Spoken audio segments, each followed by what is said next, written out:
Alright chaps, this is how far I've got with it up to now.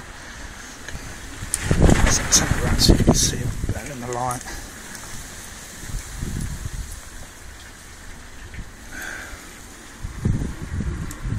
It's loads smoother.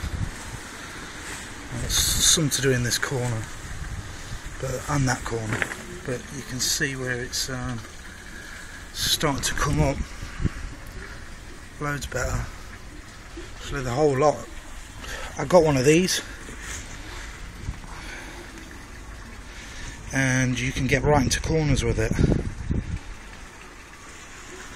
and I wish I'd had it before. It saves so much time. Look, you can just get in there with it in all the corners, even down there. Excellent. I can even get into most of this. If I take one slat off, I can get inside. It's cool for going at angles as well. You just take it across. I wish I'd had it before. Anyway, it's looking quite good now, so I just thought I'd give you another update.